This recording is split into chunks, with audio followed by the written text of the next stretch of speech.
Okay. So the first one creates huge oscillations. The second one is first order. So let's use a higher order scheme. So first of all, dw dx, we want to approximate it using finite difference. I mean, the most no-brainer one is use a central difference, right?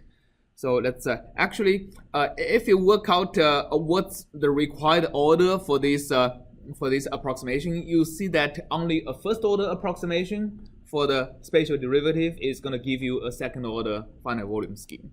So it doesn't really matter if you use upwind or downwind or central difference. So let's just use central difference here. It's going to be equal to the right value, right? This is the right value, okay. Minus the left value, which is W end,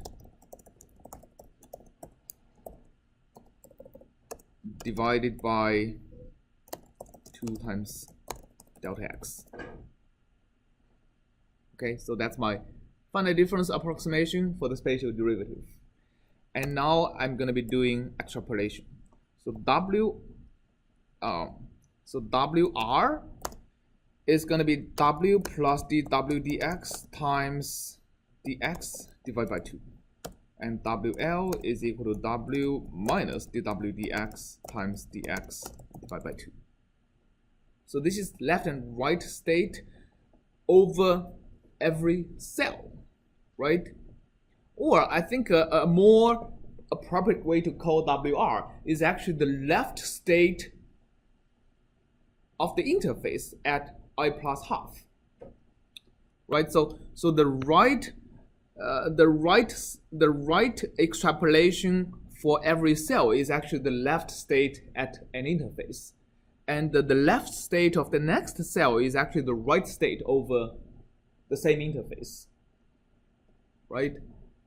Okay, so let's actually call them differently to make it so W interface let's say W plus left is actually WR, okay, and the W plus right is WL but over the next cell, so it's really WL from 2 to end and WL 1. Is that right? So I'm looking at the left and right state of the interface at xi plus half. So these are left and right of the cell, left and right of an interface. Okay, so now let's call the Goodenough flux F at the right. Now it's the right of the cell is equal to Goodenough, right of the cell, Goodenough of WPL and WPR. And the FL is the same and the WDT is the same. All right, any questions on this?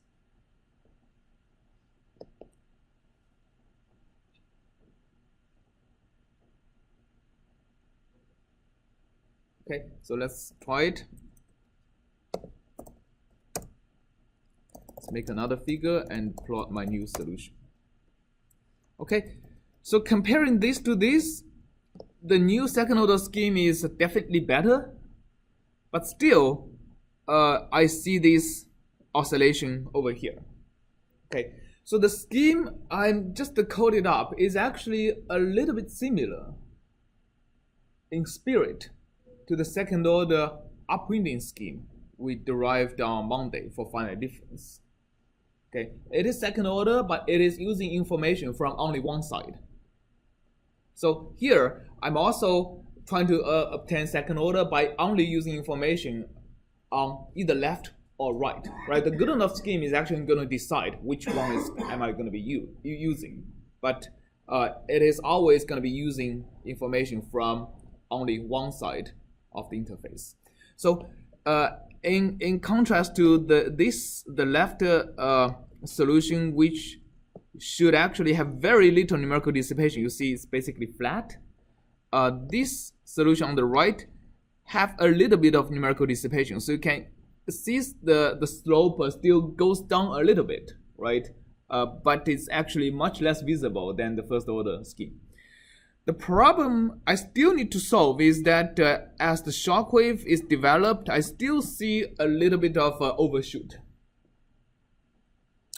So this has been a phenomenon in a lot of solvers, and there needs to be a way to deal with that.